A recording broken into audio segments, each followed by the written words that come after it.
Hello, welcome everybody to the first meeting of the Hemlock Society of San Diego in the new year. We are entering our 34th year in San Diego, now at the end, hopefully, of this terrifying pandemic.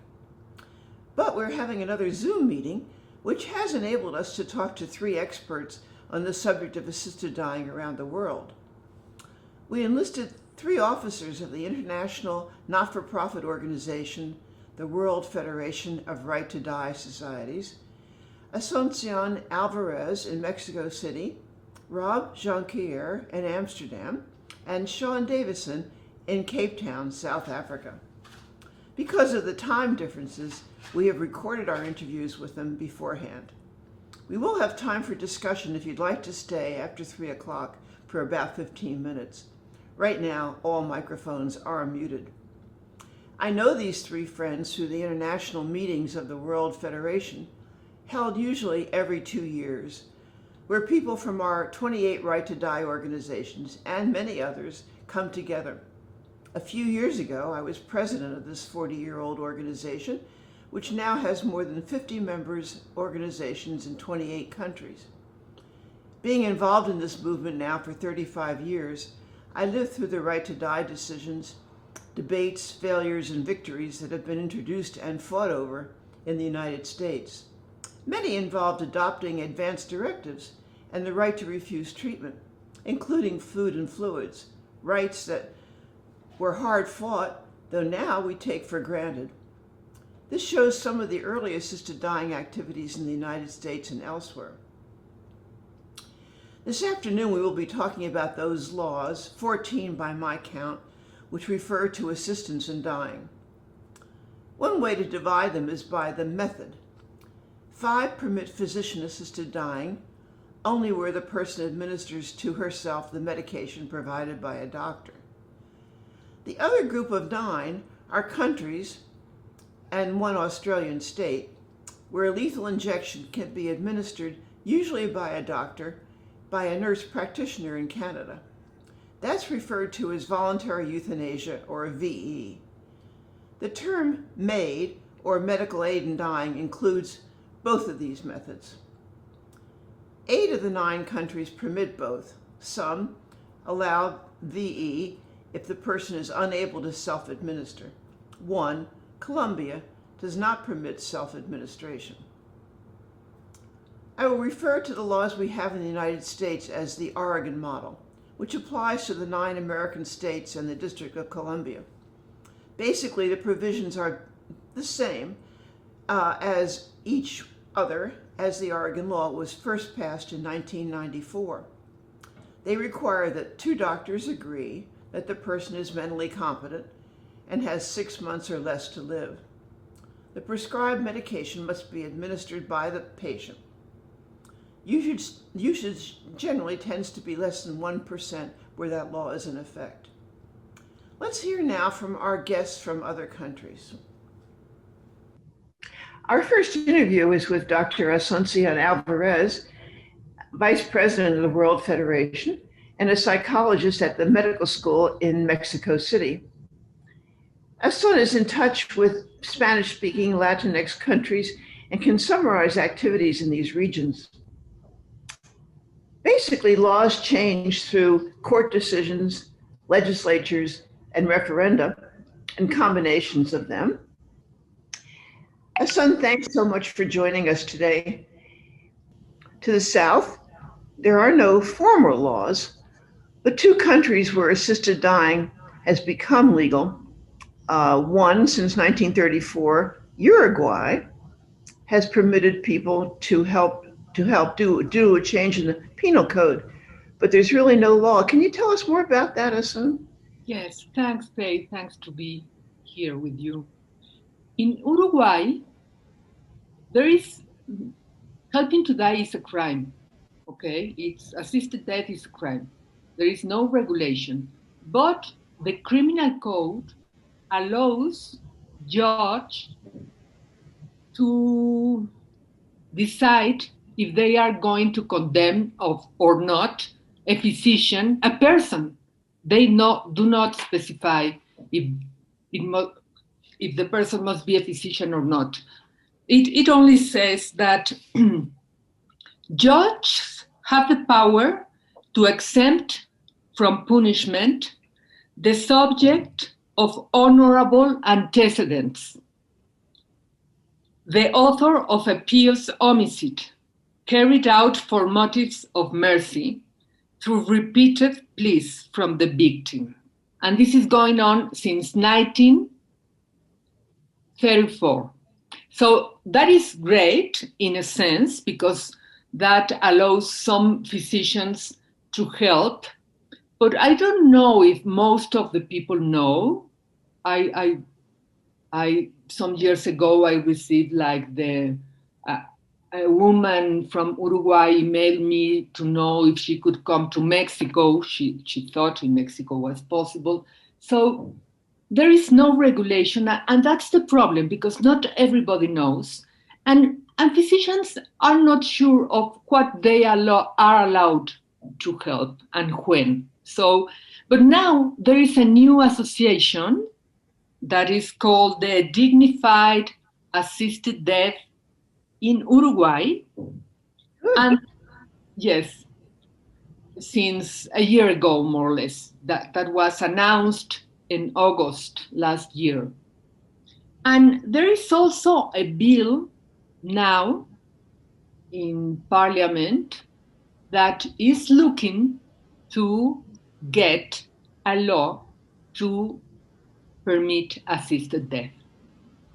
And they want it in a broad sense. So not only terminally ill patients, but other patients that are suffering. They even want minors to have the right to receive help. Minors, yeah. Yes, and people with dementia. And they know that maybe they are asking too much and they are going to get less, but that's how they are doing this.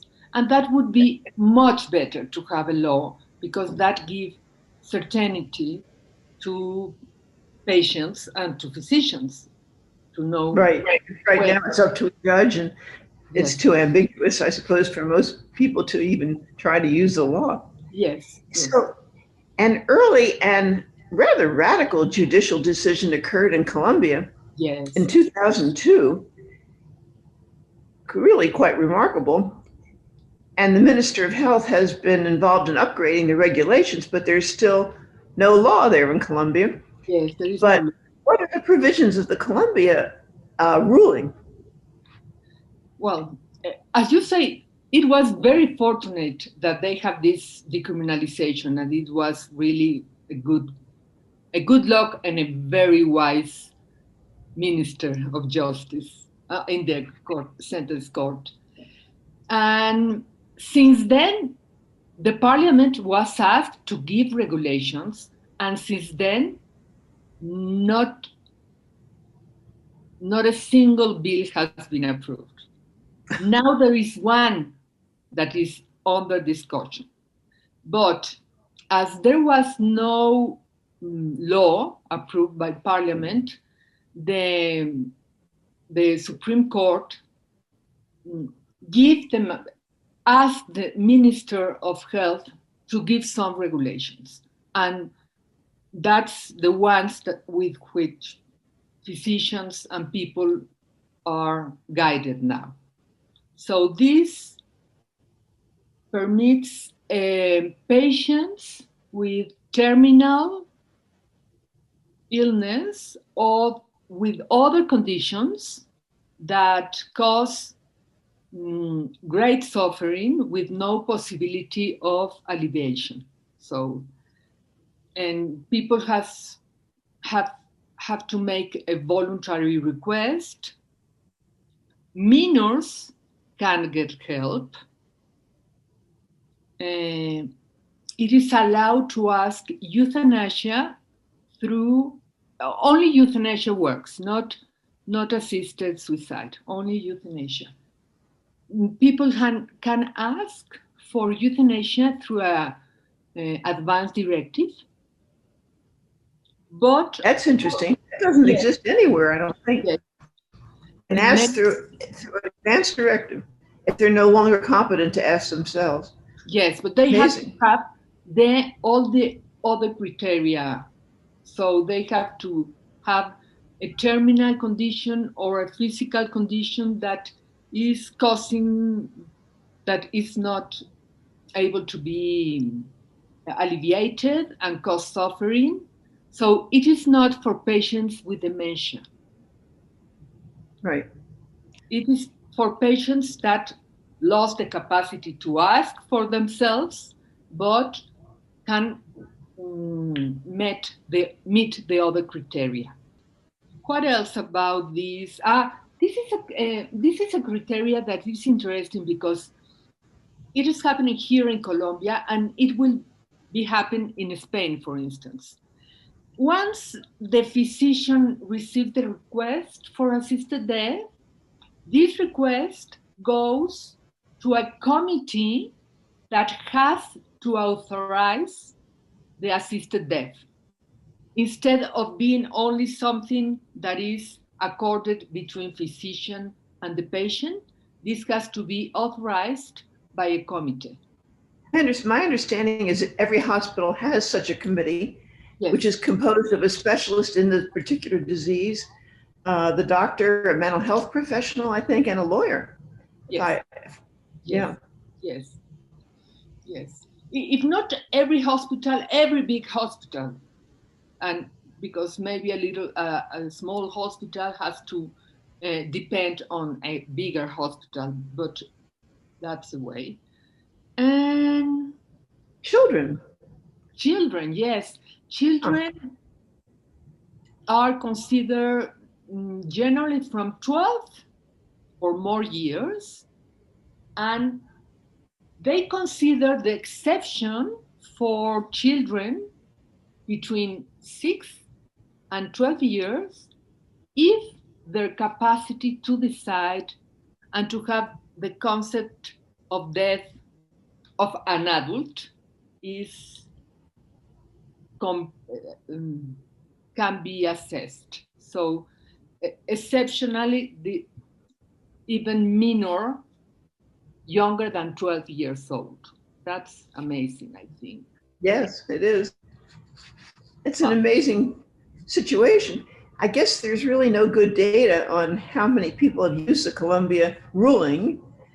No, well, in the page of the association that belongs to the World Federation, there is statistics that I was told was serious one, and they say that from 2015, when the Ministry of Health gave the regulations, to 2020 in May, there were 94 people that have died by euthanasia, most of them cancer patients. No minors have received this help since it was authorized. And they calculate that not all euthanasias are reported. Maybe Right. 2 out of 5 may be reported. And there still are many euthanasias that are better treated as if they were terminal sedation, that those do not have to be reported. Right. They have to report. So, yes. Right. And how are things going in Mexico, do you think? Well, in Mexico, we have the same. We can withdraw and withhold life support. We have palliative care. Terminal sedation is allowed. But we haven't progressed any further as to have something as assisted death. Speaking of Catholic countries, Spain has just passed an extraordinary law, very liberal law. Can you tell us something about that? Yes, after a great discussion, a very long discussion, and with the opposition of only some parties, not a minority of parties, they passed assisted death, and that will include euthanasia and physician-assisted suicide. They have a very strict regulation in terms of the period of time, the times that the patient has to repeat the request. That maybe that will be adjusted, because now it sounds rather complicated. Right, But, it does. but they include terminal patients and other patients that are suffering from an incurable disease that causes great suffering. That doesn't apply to minors, doesn't apply to dementia patients. And I think they can use an advance request to ask for euthanasia. Really? Yes, yes, I Yeah, think that's amazing. Yes, yes. You know, it's interesting that the movie Mara Dentro, or I can't remember the name in English, The Sea Inside, about this quadriplegic in Spain who actually got help from the Spanish Right to Die Association. Remarkably clever way to do it. And that was back in 2004 with a film that happened actually before that. I think it's a good example of how long it takes and how much perseverance it requires to get a law changed. Yes. I mean, that's 20 years yes. before the actual change in the law. Yes, luckily. But we have two Right to Die organizations we still have in Spain, I think, isn't that right? Who belong to the World Federation. So I think it's that kind of organized perseverance that really accomplishes something. That's a great pleasure for me, Faye. So keep well, and we are in contact. Now I'd like to introduce you to Dr. Rob Jonquiere, the Executive Director of the World Federation of Right to Die Societies. Rob was a practicing physician in the Netherlands before it was legal to provide help, though like many doctors, he did. He was instrumental in the development of the well-regulated and expansive Dutch law. He was CEO of NVVE, the Strong Right to Die Society in the Netherlands, and the largest one in the world. In addition to an informative website and a newsletter, the World Federation has an international meeting every 2 years, hosted by one of its 50 member organizations. Here, spokespeople from the 28 countries represented in the membership and others meet informally, but also present papers and publications about issues in the Right to Die movement. I think I've only missed 2 meetings since 1980, and I vouch for the benefits of meeting our colleagues in other countries and getting new ideas and inspiration. COVID has canceled this year's conference, which was to have been in Mexico City on the Day of the Dead. The Hemlock Society of San Diego has always, in its 34 years, been a proud member of the World Federation. Although members are organizations, individuals can now become supporters. Now, Dr. Rob Jonquiere, our fearless leader. What do you say the main mission of the World Federation is? The main mission, it's of course the mission is to see that our thoughts, that every individual in the world should have the human right to make their own choices, to have a humane end of their life if they choose so, and that we actually hope and want that in all jurisdictions and countries will in the end legalize that kind of choices in the world. And we think we would apply that by organizing these kind of conferences, by providing information, by sampling everything which is going on in the world. That's our website, of course. And by assisting our societies in organizing what they want and helping new societies to be formed, like we are at this moment working with people in Argentina, with people in Denmark to make societies. So the societies that have been successful in changing the law seem to be mostly English-speaking societies, mostly white countries.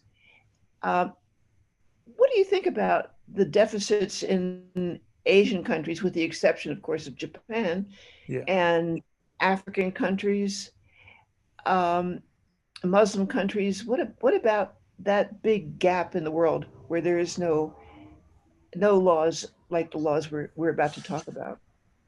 I think the main obstacle may well be the religious situation. If you talk about the Middle East, where you have the Muslim societies, you see that in Muslim society there is not much talk about dying, and certainly not about the right to die.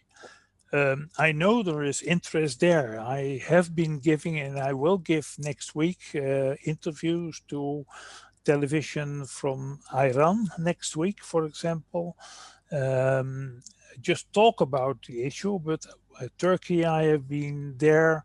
I've seen in Syrian, I have given an interview. But there it is met with a kind of skepticism, like this is not what is suitable in our Muslim society IDs. But we think if you want a humane death, you should have humane medication or means for it. And a doctor may make that kind of prescriptions. Only in certain countries, he or she is allowed to make the prescription and give it to the patient. In many jurisdictions, still, it is forbidden for a doctor to prescribe these kind of lethal medication. And one step further is that there are countries where the doctor not only prescribes the medication, but also applies the medication. So is actively involved in the termination of the life of the patient. That is, of course, the countries Mostly where through we lethal have. injection, would you say, Rob? Yes, Sorry. yeah. Mostly through lethal injection. Most countries where the changes are now made, it is certainly the legal possibility for a doctor to prescribe medication for the patient to take the medication. Sometimes the doctor is allowed to be there when the patient takes the medication, and in some countries the doctor even may apply the medication, and that is by giving injections or infusions. That's a big difference to me. I mean, in our country, we can get the medication, take it ourselves. And Yeah. that's not always satisfactory. And many times the patient can no longer swallow. Yeah. In Canada, there is a choice, as there is in the other 5 countries, mostly in Colombia. The only way you can die in Colombia is for the doctor to actually give you a lethal injection. But in the other countries, there's a choice. So in Canada, there's a choice. And over 99% of the people choose to die with a lethal injection. Yeah. So it seems to me that if people had a choice, they would choose a lethal injection. And that's what these 5 or 6 countries permit now. Would you Yeah. say if you had a choice about how to set up a law, that would be your preference? I think it would be my preference, and that is because I personally think that if you, and maybe that is my medical background, but if you are allowed to help your patient dying, you want to be um, in command of what is happening. And like in Oregon, where you are allowed to prescribe the lethal medication and give the prescription to your patient as this is how you take it, goodbye. I mean, that's kind of, you're not longer in command what's going to happen once the patient takes it.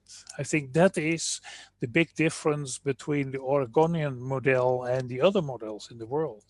And if you're talking about taking good care and be careful and see that it is going all right, you should keep the doctor in command as much as possible. So now Yes, it is the same as we have in the Netherlands, Faye. I mean, in the Netherlands, we have both euthanasia, injection by the doctor, and physician-assisted suicide, as we call it. So where the doctor prescribes the medication and is only legally asked to be obligated to be there when the patient takes it. Also there you see that the majority of patients giving the choice makes a choice for euthanasia. Of course. And sometimes it is, well, there are different explanations. I think one of the explanations is that once the patient knows that if it is really gets worse, he will be helped by the doctor, he will postpone the decision as long as possible. And by that time, he is mostly so weak and so near death, actually, that he cannot really swallow the fluid. And the other thing is that people are, in a sense, wanting so much to live that they find the most difficult issue to take that little pill and swallow it when you know you're going to die because of that pill. And they rather give the responsibility to doctors to make that decision. The main issue to me is eligibility. That is, who is allowed to die in these countries with help. In the United States, it is that you have to be terminally ill predicted to die within 6 months. It's not a matter of suffering or anything like that. It's just how long you have to live by the guess of two doctors, essentially. Yeah. But that's the most restrictive, I think, the most restrictive of all the requirements. What's the requirement, for example, in the Netherlands, which was one of the first countries to legalize the practice, 2002? Yeah, it is the main requirement is that the patient, first of all, of course, you have to ask for it. If you do not request termination of your life, you never will get it, and it will not be euthanasia. But then you can request it if you are suffering unbearably and hopelessly. So suffering is the main argument. And so the whole idea in our country of the euthanasia is not to take life, but to take suffering away. And of course, you have all kinds of steps to take behind that, but suffering is the main criterion. So it is not obligated to be a terminal situation. It is not obligated to be a physical termination. It's okay to be a social or psychiatric situation. Dementia is a possibility, though there are some difficulties there, certainly. So it is about suffering, and you have to convince as a patient your doctor that you are suffering unbearably. And if the doctor cannot take away the unbearability, so does not be able to make it bearable, then there is a hopeless situation, and the doctor is allowed to either prescribe medication or give euthanasia. And that's true too? Psychiatric patients, also geriatric patients? Yeah. What's the If they criteria? suffer, Is there such a thing as old age? if they suffer unbearably. If they suffer in old age situation, the patient must be really having lots of smaller physical conditions which make, in combination, make it too much for the patient to say that he is not suffering. And the suffering is determined by the patient, not by anybody else, or? Yeah, well, yeah. The patient tells you, the doctor, I am suffering unbearably. And the only one who is able to say it is unbearable is the patient. And of course, by convincing the doctor must look into the suffering and see if he can make it bearable again. And if he cannot make it bearable, then it is a hopeless situation. But So the unbearability is the patient, and the hopelessness is the doctor to decide. Secondly, it does not require a 6-month terminal diagnosis.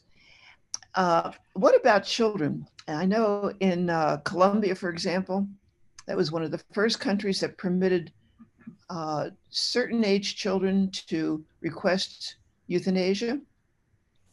And that's true in the Netherlands too, and in Belgium and in Luxembourg. Is that right, Rob? Yes, we have, of course, in general, the law say that someone must be adult, 18 plus. And in the Netherlands or Benelux, we have said if you are below 18, you are allowed to ask when you're 16 or 17 years old, but then your parents should know about it. And if you are under 16, you need parental consent for it.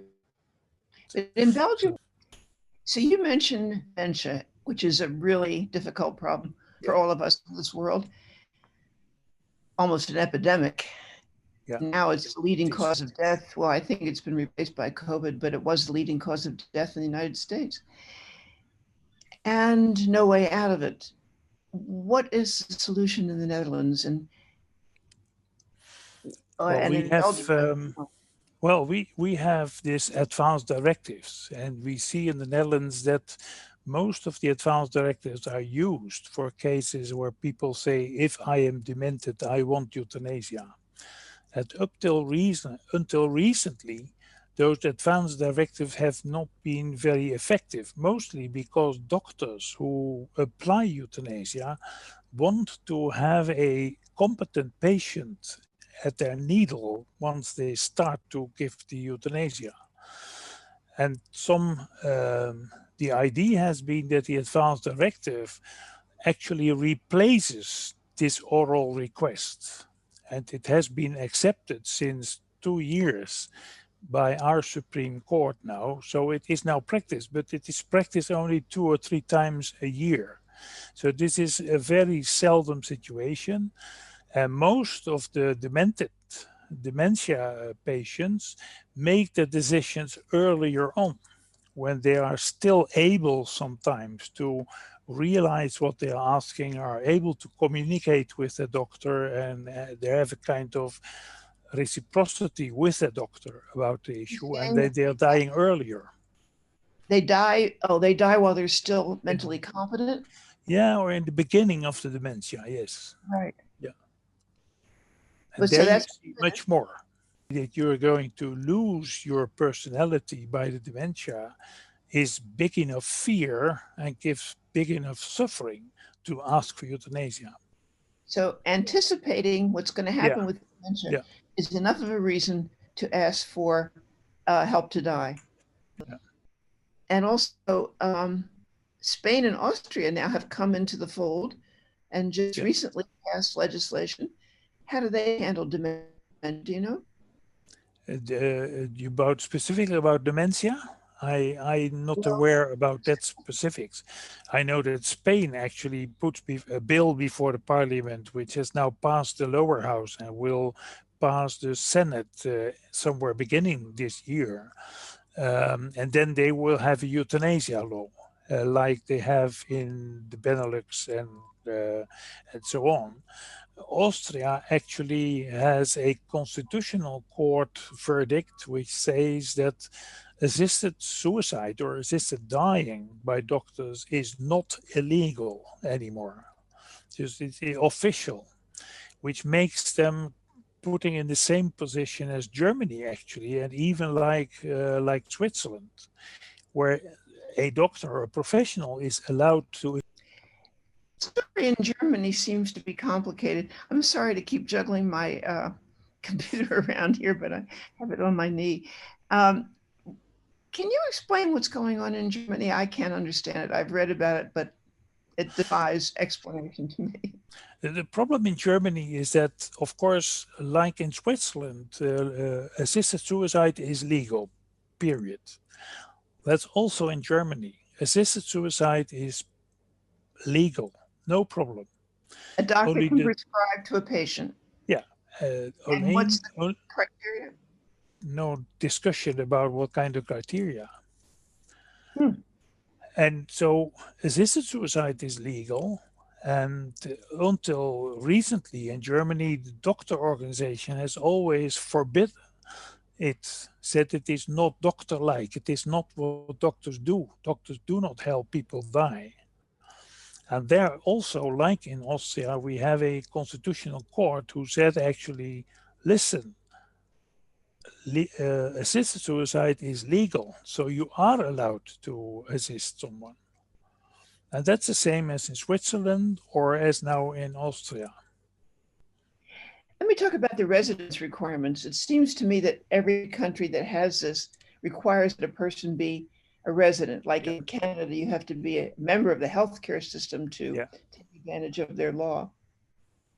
And in the United States, presumably you have to be a resident of California or Oregon, but that's pretty loose, actually. Yeah. And that's why Brittany Maynard was allowed to go to Oregon from California to get help in dying. But Switzerland seems to be the only country where other people who are not citizens can get help. Yeah, that's true. Switzerland is the only one who accepts foreigners.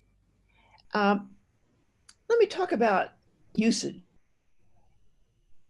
In the United States, but I'm wondering in the Netherlands, I know that the rate has gone up. It's like, is it like 3% of the population dies? Yeah, for, let's say the last time was 4%, I think, yes. 3 to 4%. Yeah. And that's true in Belgium too, I'm assuming? I think it's a little lower, but that is because, of course, Belgium is a Flemish and a France Welsh part. And the French part is much lower in occurrence. Colombia apparently doesn't keep good statistics, so we really don't know what goes on there. I have a graph that I got from somebody in Colombia, but it's really not clear because everybody. And if you were making a model law, what would it most look like? Would you think the Netherlands has now a model law? Or would there be any additions or changes? Don't ask me. I would say yes, the Dutch, the Benelux model. I'm pretty sure what I've seen around the world, that the law which was designed by Els Borst, our Minister of Justice, is actually a very, very modern, positive law. It is actually a scope offered to a doctor and a patient to make together a decision to do it in a proper, humane and medical professional way, rather than making these scopes smaller and smaller and smaller, and even go as a legalizator, say you have to comply with this and this and this and this before you are allowed to do it. So I think that is the big advantage of our Dutch law, the Benelux law. And certainly if one would ask me, make a draft law for the whole world to comply with, it will certainly look a lot like the Dutch one. And we were in Mexico a couple of years ago together when they were talking about the Mexican Society for Right to Die. Yeah. It's talking about presenting the possibility of legislation. And one thing you said, and I totally agree, was not to compromise by making the law stricter, but by insisting, say it, your words are better, I think, than mine. What I say, I mean, give doctors and doctors who get requests from the patient, give them the general scope where suffering is the essential crucial word, and say, you two, it is your decision together to say yes or no to the request. And if you are within that general scope, it's okay. I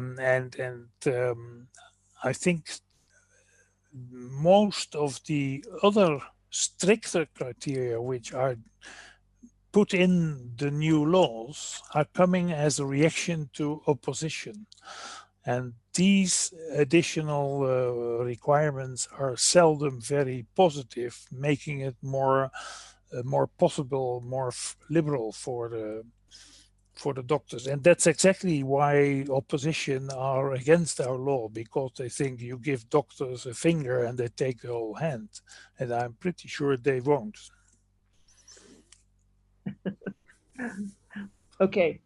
Well, thank you very much, Rob. I may have time afterwards to present each law with the specifics, and maybe not, but I can send out those slides to anybody that's interested, because it's pretty complicated now, fortunately, because more countries are adopting laws that permit aid in dying. Those laws are changing, the ones that are in place already, to become more liberal. And it's complicated to keep track. And that is, I think, and that's, I think, one of the of the missions of the World Federation to collate all those information. It's complicated, and that is what we do in our website. We put it in the website, and you can go there and find all the information on all the countries in the world. All the specifics of each country is in the website. So I used to be president of the World Federation. I am very always excited about going to one of the meetings, which was scheduled for this year but canceled because of COVID. And we don't know when the next meeting is going to be, do we, or where? We do not know yet where. We are pretty sure it will be 2022. So not this year, next year. Really? Yeah. That's too bad. It's very important to meet people from other countries and to understand what the dilemmas are. And, you know, we can talk about what the law says, but when we get together to hear stories, it's much better. Sure. Okay, thank you very much. This is Rob Jonquiere, the Executive Director of the World Federation of Right to Die Societies. Okay, recording. Our next speaker, Dr. Sean Davison, in house arrest in beautiful Cape Town, South Africa, will bring to the discussion his own personal experiences and how they led him to spend his life fighting for the right to choose a death of one's own choosing. So you've accomplished quite a bit, 58, yeah. So you have a PhD in microbiology and you're head of the University of Western Cape Forensic DNA Laboratory. And you started the Innocence Project in South Africa. Is that still going? It is, yes. Yeah. That's wonderful. And you wrote a book about helping your mother die called The Last Waltz, Love, Death, and Betrayal. And you started Dignity South Africa. And you're on your second term as president of the World Federation of Right to Die Societies. Right. And how's that going? It's going very well. The World Federation is very strong. It's getting a new look now, swept up look. And yeah, we're keeping up with modern times and modern technology. Right. And doing more than that, I think, because there have been so many jurisdictions now that have enhanced right to die laws. It's very impressive. Yeah. Right to die laws. It's very impressive. Yeah. It's extraordinary what is happening at the moment around the world. There's a wave, a strong wave of enthusiasm for law changes, which we haven't seen before. My feeling is it started with Canada. When Canada changed the law, I think 2016, other first world countries stopped and said, hey, what's going on? Maybe it is time we looked at this law seriously. We have looked at it before. And since Canada, a number of countries have changed. The Northern Territory was really the first country in the world, not country, but jurisdiction in the world that allowed voluntary euthanasia and physician-assisted dying.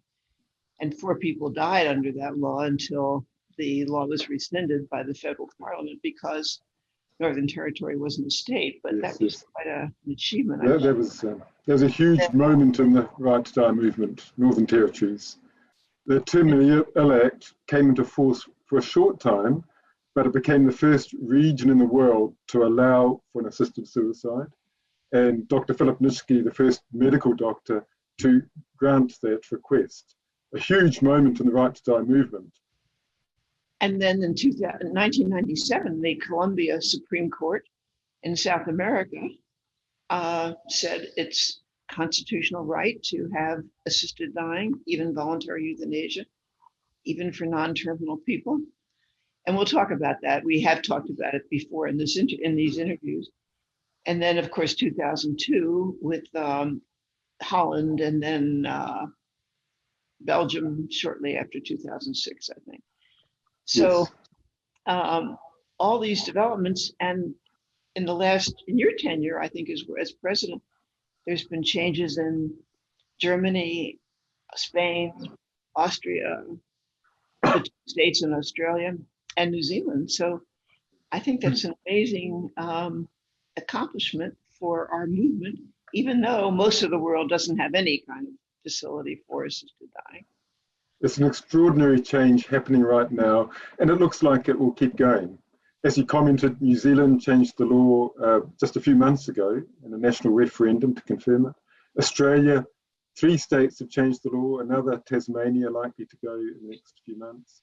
Spain, the lower house, has voted to change the law. The upper house is likely to confirm it. There's a lot happening all over the world now. It's never been like this before. And No. It's finally happening. I give credit to Canada. It's a big country, a first world country, quite a humane law they developed, and it did make these other first world countries pay attention. But of course, I'll never not acknowledge the importance of Northern Territories. That was a huge moment. And some people may credit you for a lot of the amazing things that you've done. And I just want to review that you helped your mother die. She was a physician who was terminally ill with cancer. You had gone from South Africa to stay with her in New Zealand while she died. You kept a very interesting diary of what was going on. And what I didn't understand, and I never understood, is as a doctor, she chose to stop eating, but not stop drinking. So of course her death was prolonged. It was after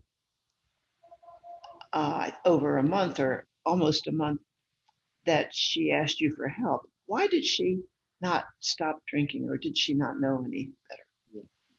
My mother was 85 years old, a highly intelligent woman, but her generation hadn't used Google. She never turned on a computer.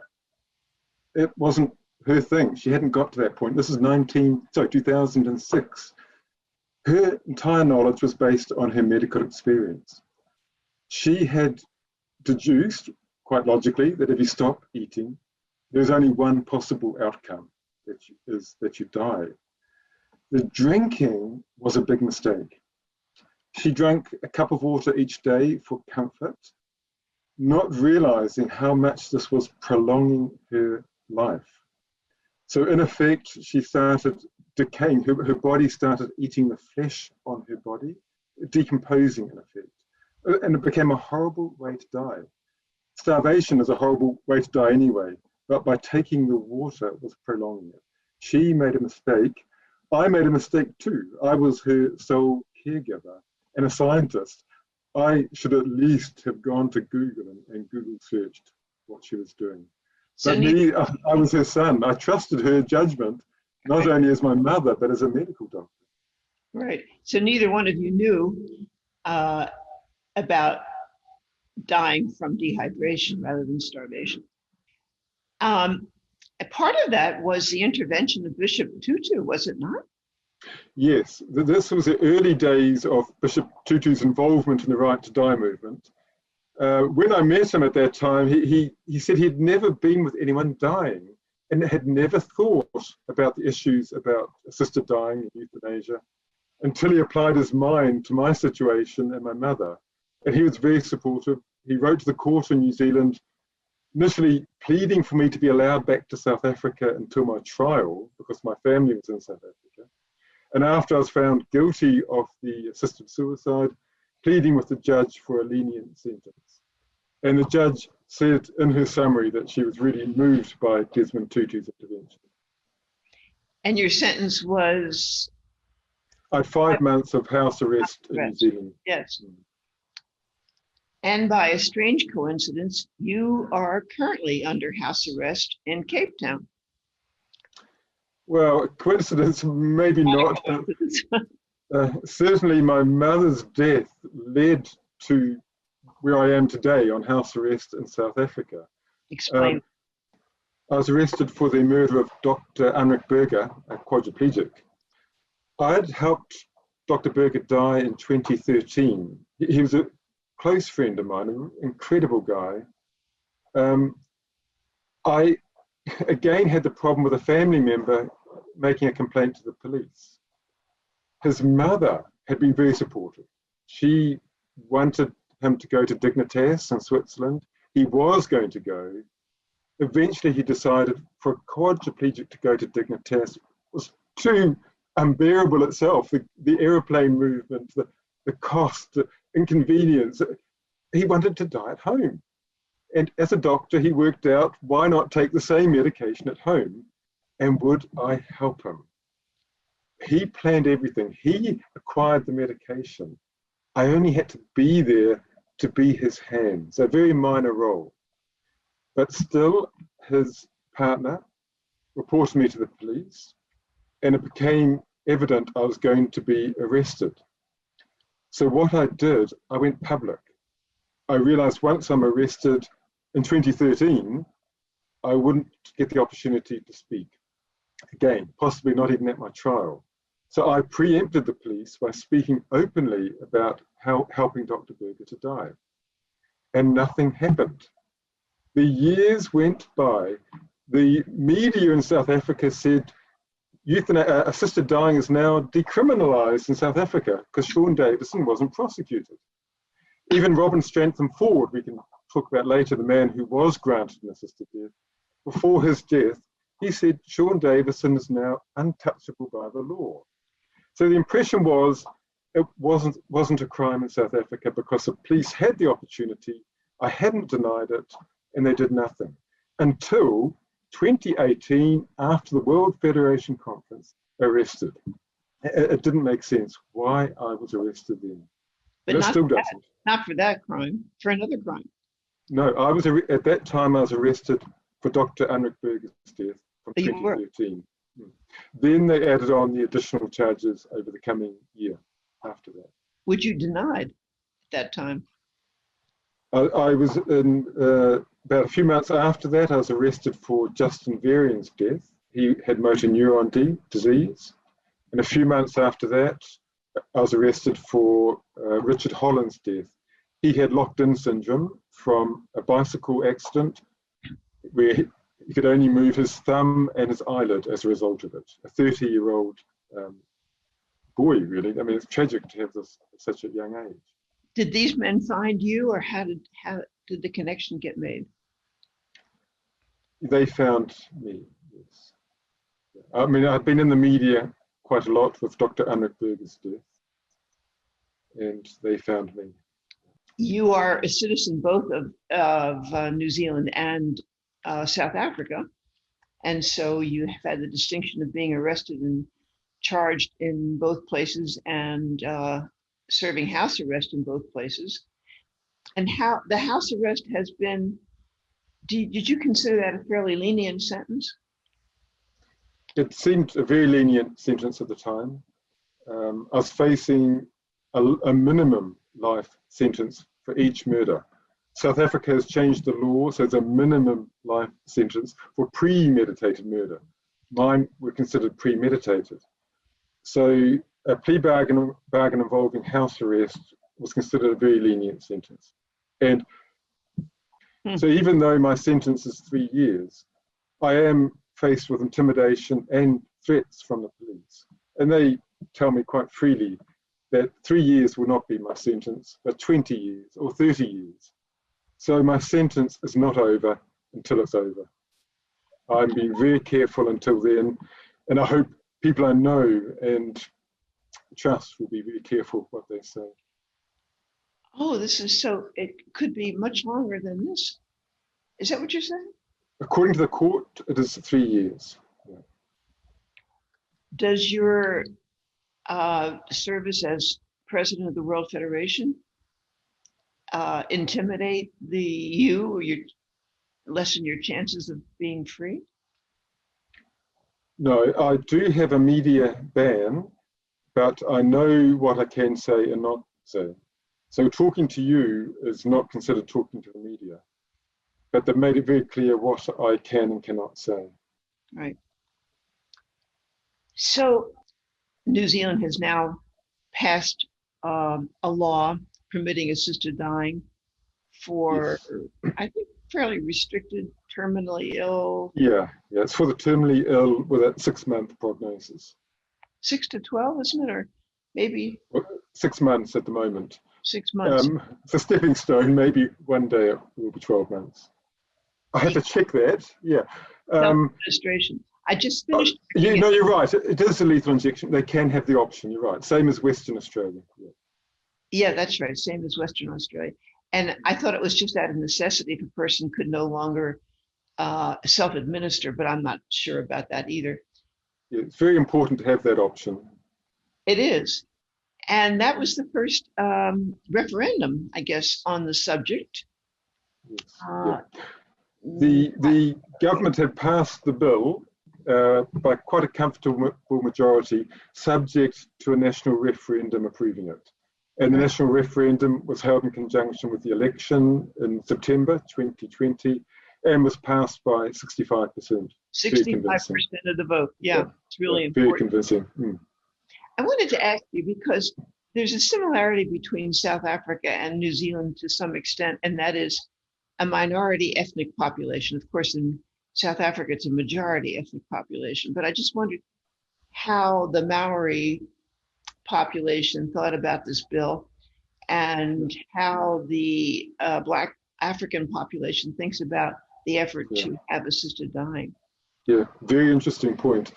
In New Zealand, the ethnic population is about 10%, but there have been detailed studies on how they viewed assisted dying and very supportive. It was, around 70, 75%. Very supportive of assisted dying. Oh. And yes, a little bit surprising. In South Africa, complete opposite. Here we see the role of ancestral religions come into it, and Africans, when they die, they become ancestors. And very important to becoming an ancestor is having a good death. And a suicide is not considered a good death, and helping someone to die is not considered a good thing to do in your lifetime. And this can lead to not becoming an ancestor and roaming the land as a ghost. Now, Desmond Tutu coming out in support of assisted dying was crucial, because not only is he an Anglican archbishop, but he follows the African ancestral religions. And when he conveyed his message to the world about supporting assisted dying, he also put it in the context of African ancestral religions, showing that this could be accommodated in them. So this is very important when the Africans make up 90% of the population, 80% of the population in South Africa, and they control the government. The government is bitterly opposed to a law change in this country. And yeah, it's going to be very hard getting through the Constitutional Court when the government is so anti it. And yet this is I think the only effort in the whole continent that's ever been made to have assisted dying that I know of. Yes, it is, as I'm aware too. We do have one of the most liberal constitutions in the world, which makes it surprising that this isn't happening. Abortion was passed without a squeak of opposition. Really? One of the features of the Constitution is the word dignity, dignity in life, implying dignity in death. And even Nelson Mandela, he was a person who commissioned a law commission report into assisted dying, implying that he was supporting it. And he tabled it in Parliament before he stepped down as president. So it was tragic that it didn't go any further than that.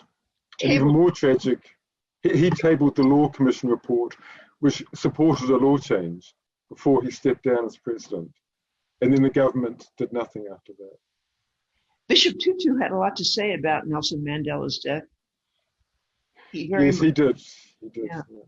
Maybe you can paraphrase what he said. I was shocked by that. He was shocked. He particularly commented on how the president at the time, Jacob Zuma, wheeled him out on a wheelchair for a photo opportunity to boost his own career. And at that stage, Nelson Mandela was in a vegetative state. He couldn't speak. He had no connection with anything around him. It was a dreadful affront to the Mandela name and to his dignity. He had a terrible death, a terribly undignified death. Not the way he wanted to go, clearly. If Bishop Tutu has been known to say that he would want an assisted death. Yes. Should it come to that, would you volunteer to provide it? I can remember when he first went to the media about it. Initially, he released a story in The Guardian in England saying he supported a law change on assisted dying. Then a few years later to the Washington Post saying that he would have an assisted death if he needed one. Immediately I was contacted by the Sunday Times asking if I had been asked to do it.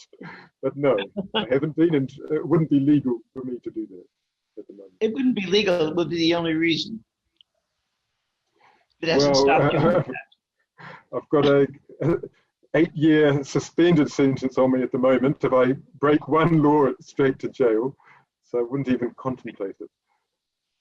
So Bishop Tutu would be out of luck because I don't think any other doctor would, anybody else would volunteer to do it. But maybe. Well, I think we know doctors are doing it all over the world very discreetly. I wish the doctors would put their hand up all at once and say, we're all doing it, and that would change the laws very, very quickly. Yes, that's to right. me, the doctors have the most to answer for here. 1,000, here it is, the quote. Over 1,000 doctors signed an open letter in 2019 saying that they want no part in assisted suicide. What do you do then? Well, that's their choice. So long as the doctors that are willing to do it say they're going to do it. I know the important thing is that the patient knows for sure whether the doctor is going to help or not. Right. You can't be playing lotto with your doctor. Maybe you have one that will help or maybe you don't. Right. It's not enough to say, don't worry about it, dear. Everything will be fine. And in the case of your mother, she had the morphine. She asked for the morphine. You simply ground up the morphine and fed it to her with water. That's all you did, right? Yeah.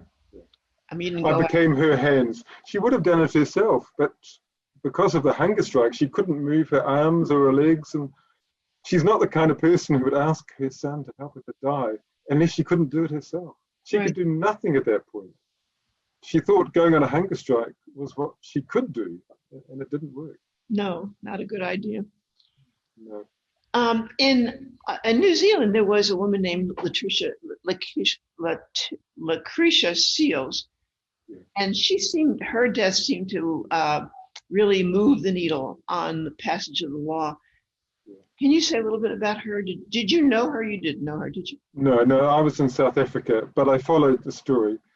She was one of the people who had a big impact on the law change in New Zealand, much more than I did. She was terminally ill and went to court, and tragically the court turned her down. And she also died the same day as the ruling, same as Robin Strantham Ford. Same as what? Same as Robin Strantham Ford in South Africa, died the same day as the ruling. But she was courageous in going to the court when she was terminally ill, at a time when you want to be alone with your family, a very personal time to be dying, and to expose yourself to the court and the media with a view to helping our humanity is very courageous. A great admirer of what she did for the campaign. And yeah, it made a big difference. It made people open their eyes in New Zealand. And we should also point out Leslie Martin in New Zealand. She had Yes, I was going to say Leslie Martin, somebody that we did all know in the movement. Yeah, she sacrificed herself at great cost personally to herself. She helped her mother to die, and she didn't seek a plea bargain, and she went to jail. She got a 2-year sentence, and she served about half of that. Yeah, that's a sacrifice for the cause. In some of the articles, they mentioned like 11 people who were tried, some of them sentenced, some of them not convicted, for helping a loved one die. And I guess all that led to finally a change in the law, but there was quite a lively debate. I thought New Zealand, such a liberal country, no problem. That's not the case at all. And it's not necessarily from the Catholic Church as it is in many other countries, the opposition. I was surprised it took New Zealand so long. I'm not complaining. I'm very happy they got there. I'm proud to be a New Zealander at the moment. But yeah, I was surprised it took so long. In 2005, it went to the vote in Parliament in New Zealand.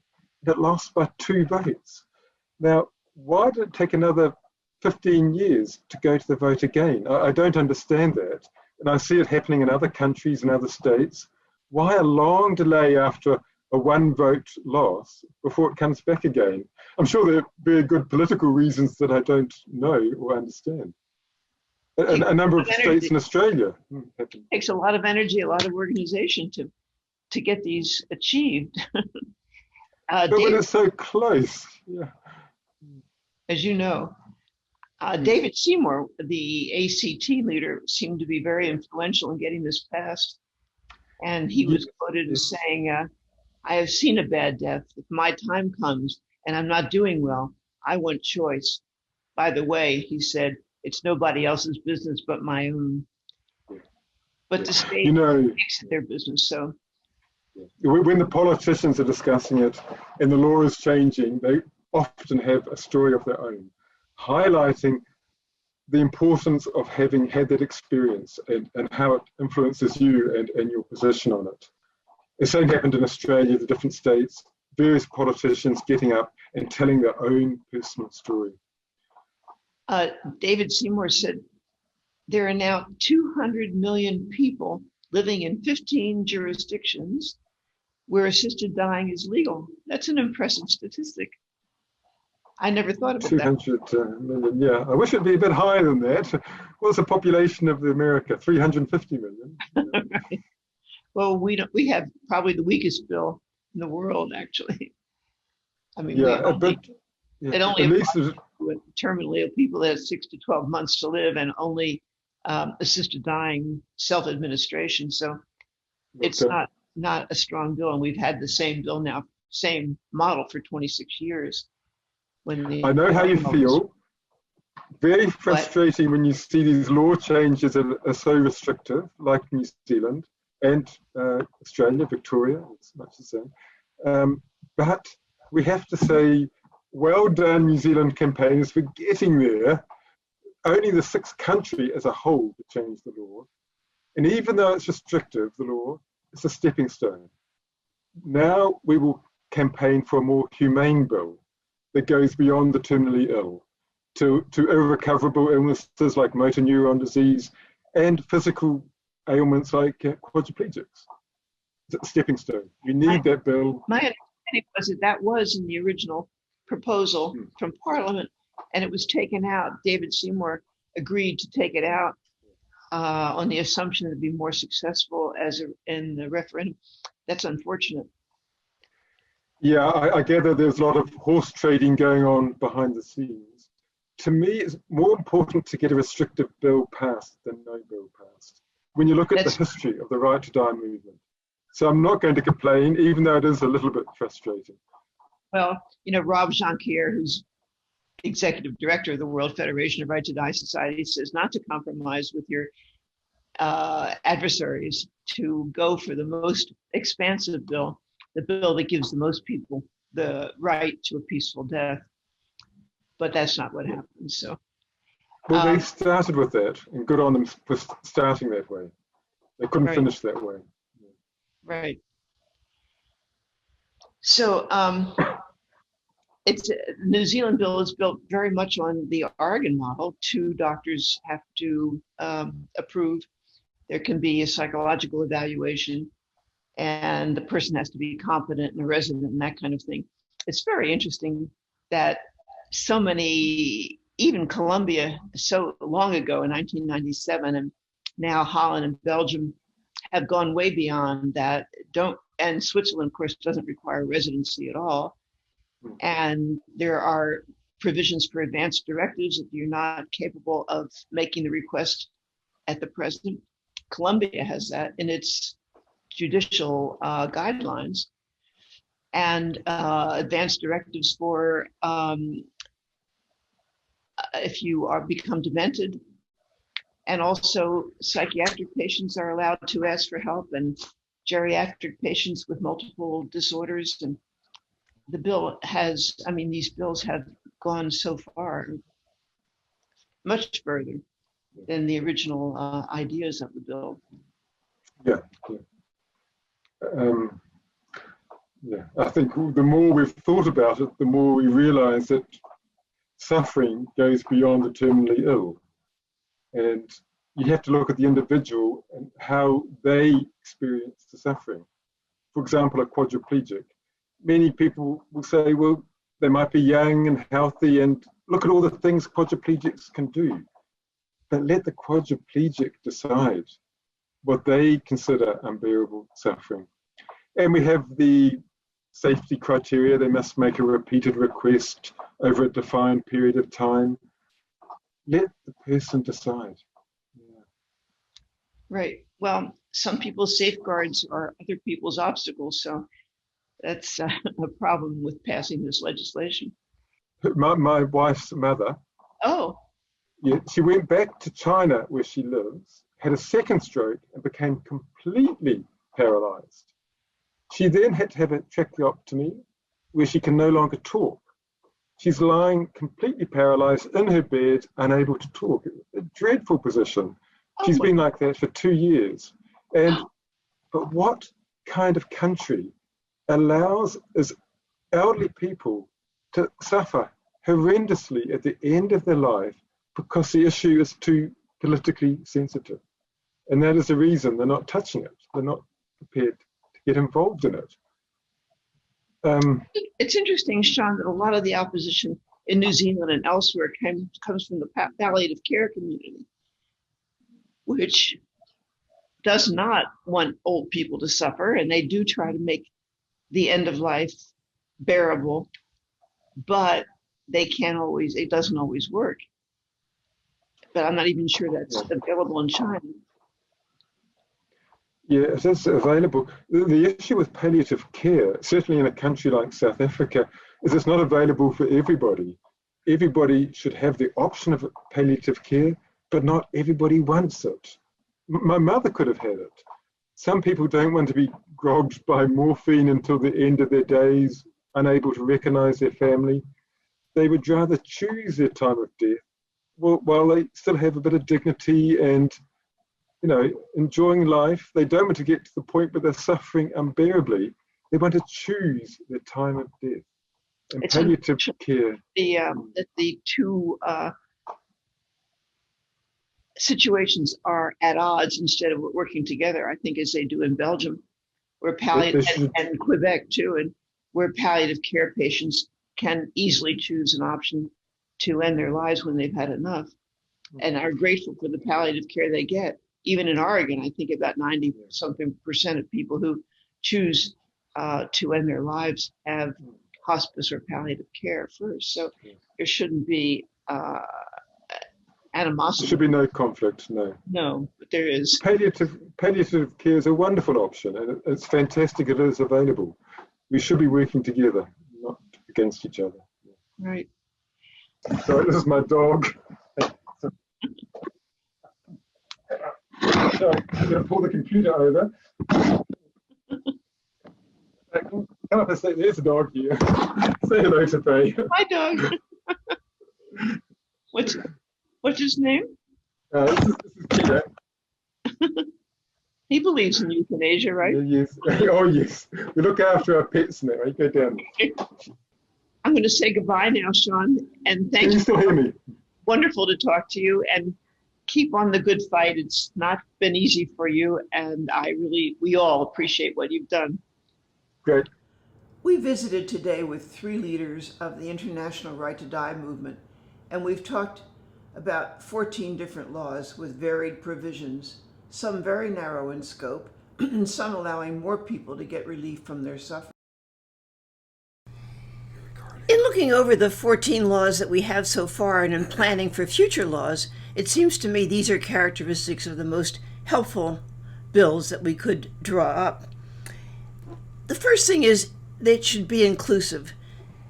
They should include people with irreversible conditions causing unbearable suffering of a physical or psychological nature and old age. That is, we're trying to help the most people possible with these laws. There should be a choice, of course, of self-administration or lethal injection. There should be a provision for minors. It very often happens that minors need to die and are not allowed to. That shouldn't be.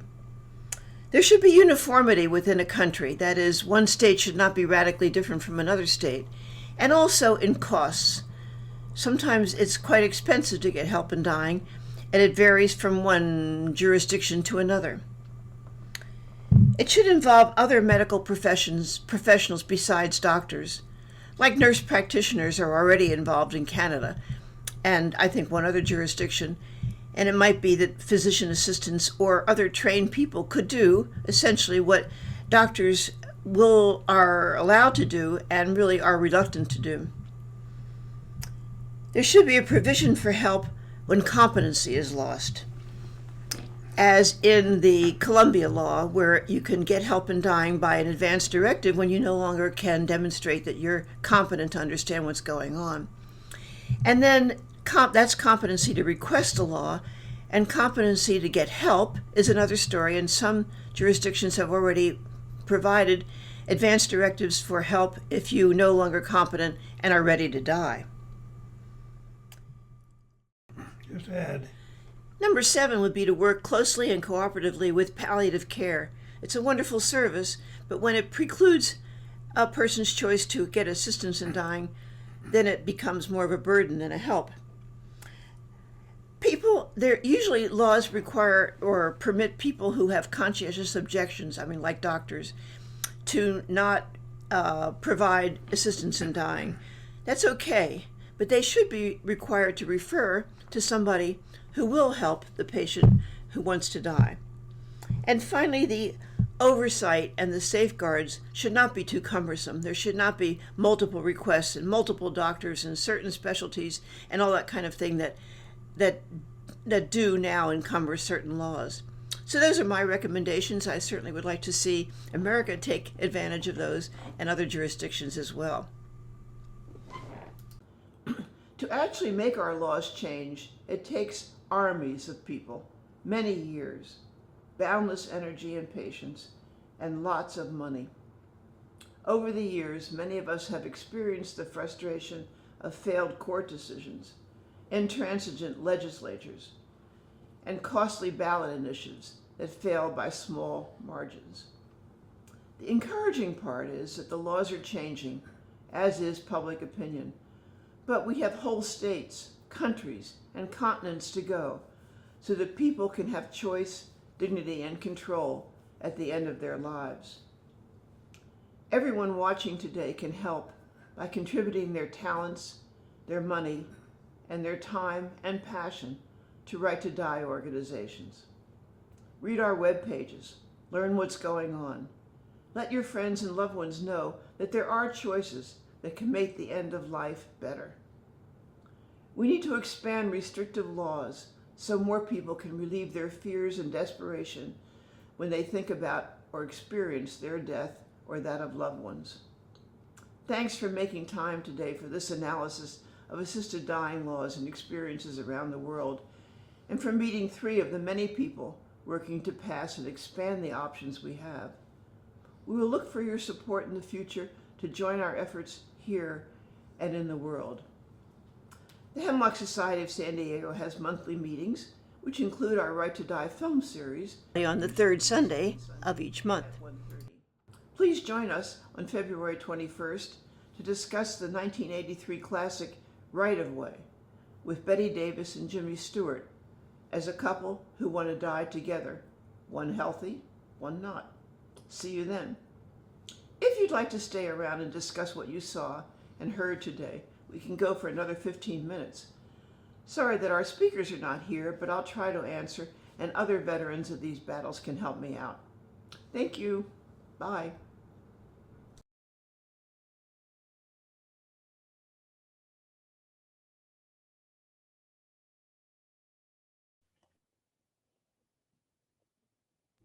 Natasha, our last meeting dealt exactly with that question that you're asking, and that is what to do when you become incompetent and you have dementia, and what provisions are there. And so you're saying if you refuse food and hydration in your advance directive and you're demented, but you start eating from other people's plates or start drinking water because you can't remember that you said that, what can be done? And there are some institutions that will not let you eat from, not let you eat and drink if you had an advance directive. But it's very hard for the institution to enforce that. So it is a very difficult problem to answer. What happens if you lose competency and your advance directive is not, you're not honoring your own advance directive? And I'm not sure I know the answer, but I know Tad Pope is on this call and he knows everything, and other people might know. That's the whole issue that we dealt with in our last meeting, and you'll find that whole transcript on our website. The whole meeting that we had last time was the question of what to do if you're demented and you lose competence. I mean, obviously you lose competence. It's a very difficult question. Dementia is a very difficult question. Thank you.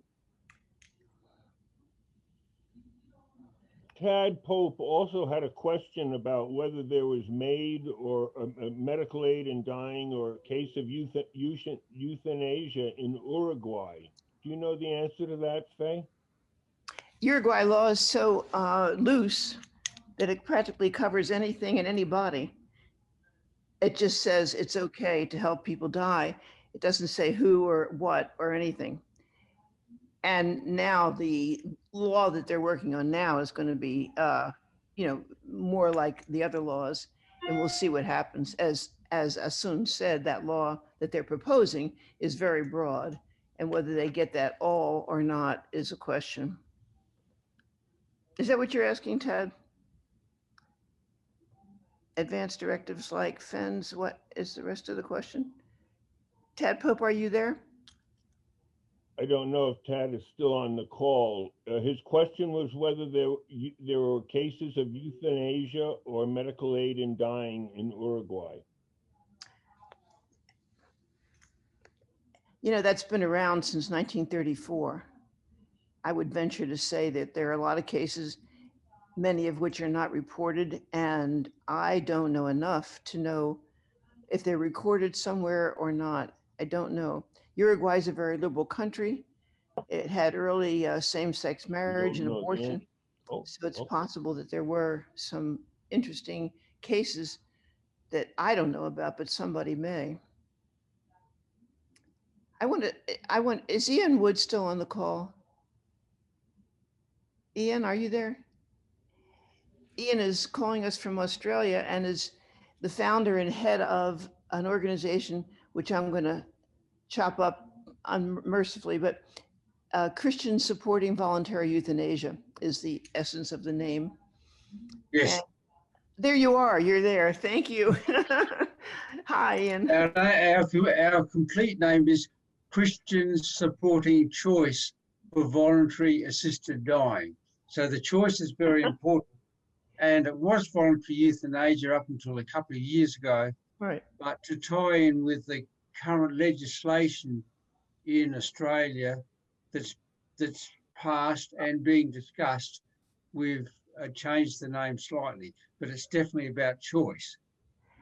And your website's so interesting because it has all the arguments that Christians make about this and the ways to refute them. And you've brought the Christian point of view into all the debates. That's what we try to do, yes. Yeah, I think it's wonderful. Of course, Ian and I met at a World Federation conference a long time ago in Melbourne. And that's the benefits of getting to know these people around the world. I'm very proud of what you do, Ian.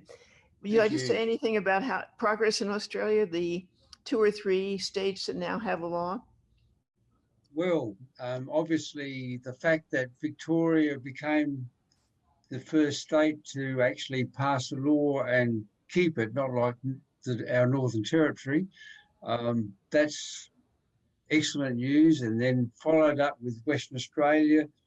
And now the situation in our state of Tasmania is very interesting in the fact that it's a private member's bill brought into the upper house of their legislation. And after some amendments to that bill by Mike Gaffney, MLC, it actually ended up passing the upper house of Tasmania with a unanimous vote, Wow. which is an incredible situation. It's now gone to the lower house, and already there we've had a couple of key MPs, including the Premier of Tasmania, who previously voted against other bills, stating that he's supporting this one. So we're hoping. I'm thinking that the Australian bills are being modeled after the Oregon law and are fairly restrictive. I hope I'm wrong about that. Well, the Victorian bill is very restrictive, and the Western Australian bill is A little broader. is slightly less restrictive in the fact that Euthanasia is permitted, right? with the main restriction, the important restriction with the Victorian law is that the doctor cannot discuss the option of assisted death unless the patient raises the issue. Yeah, thank you for mentioning that. I didn't put that on my list, but that seems so, we have that problem here, I think, in certain places, that Yes. when a patient says, what are my options at the end of life, doctor? And he says, well, you terminal sedation and blah, blah, blah. But I understand there's an end of life option act where I can get help to die. Oh, yes, but I'm not allowed to tell you about that unless you ask. That That's seems right, so yeah. ridiculous to me. It is, and that is the difference between the Western Australian law does allow the doctor to initiate discussion on assisted dying, provided that they outline all the other options of palliative care and additional treatment and so on at the same time. So it does sort of cover it well. It's wonderful to see you, Ian. Thank you so much for Thank being on you. the call. Good to see you too. See you at the next meeting, wherever that may be. Okay. Maybe in San Diego. I haven't ventured that forth yet. Anybody else want to join our conversation here? Can I say a word about Italy? Yes. Yeah. So we are waiting for the parliament to release a new law after a constitutional court sentence of November of 2019, which has declared the illegitimacy of Article 580 of the Criminal Code, which adequates instigation to suicide to help the suicide. This was after trial with a criminal court in Italy, where an Italian man accompanied a terminal ill patient to Switzerland to have suicide be made. But the tribunal court in Italy was on the point of arresting him because Article 580 adequates instigation to suicide to assistance to suicide. The tribunal court in Milan didn't deliver any sentence. So said the Constitutional Court should re-examine the Article 580 in order their assistance suicide be legitimated apart from instigation to suicide.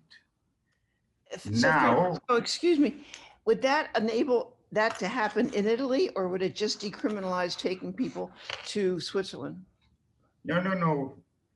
The Italian man only accompanied. He was a volunteer, in other words. He was a volunteer. Okay, he accompanied to Switzerland a terminally ill patient who had decided previously to end his life.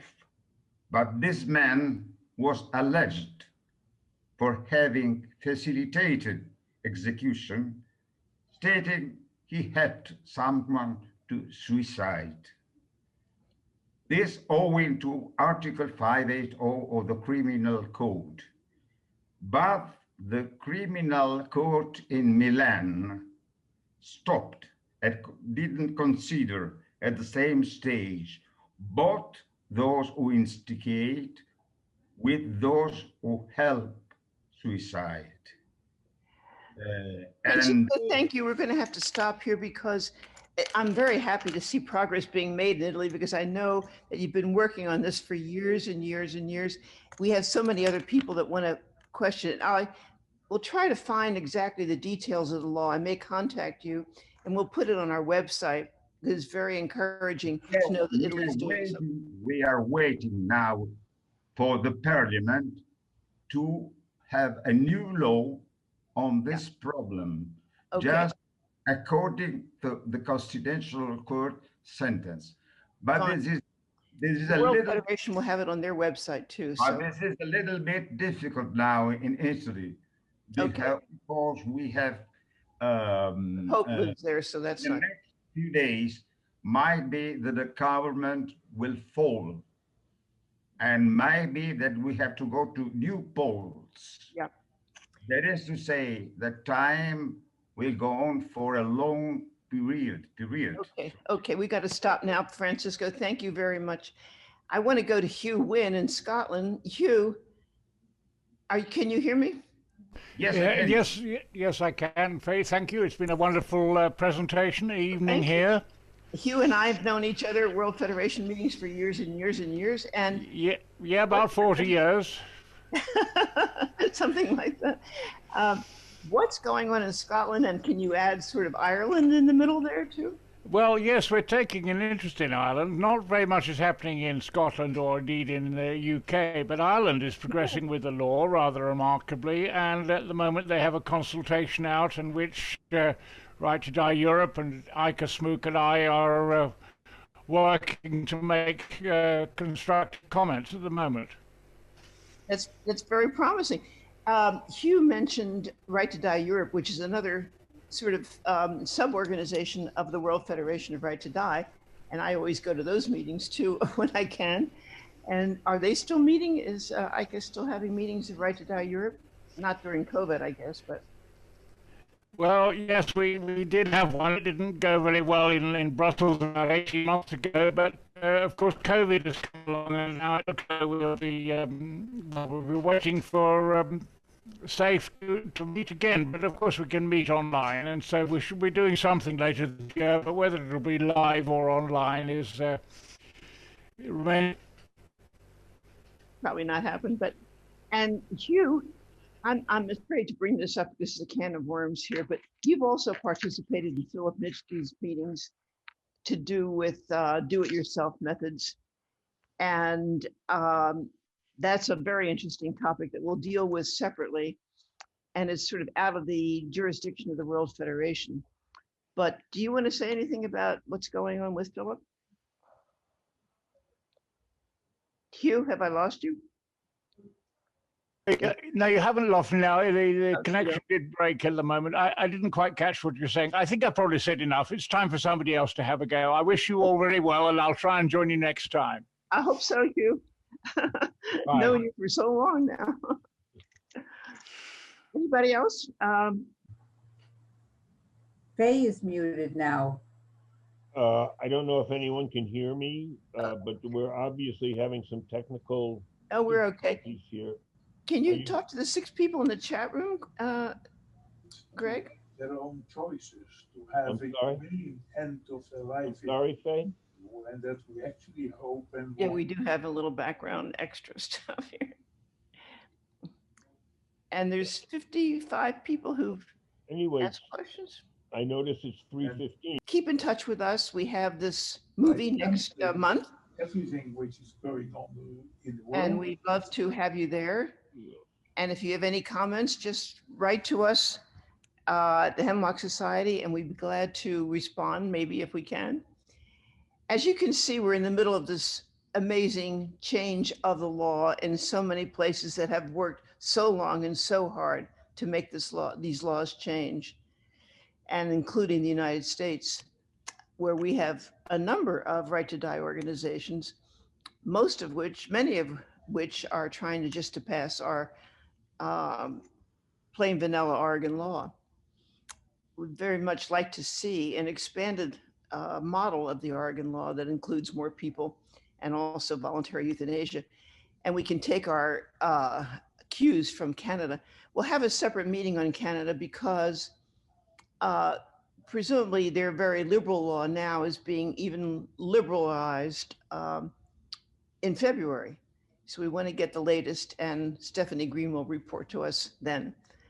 Thank you very much all for coming, especially those of you who come from different organizations and different places, and Linda from Orange County, and so many, Francesco from Italy. It's wonderful to see you all, and thank you. Very much. May I know where can I send an email? Our website is hemlocksocietysandiego.org, and you'll see emails on there. Okay. hemlocksocietysandiego.org, and our emails are on there. Thank you, Francisco. Really appreciate you being here. Thank you very much. Thank you. Good night, everybody. Bye, everyone. I know Bye. it's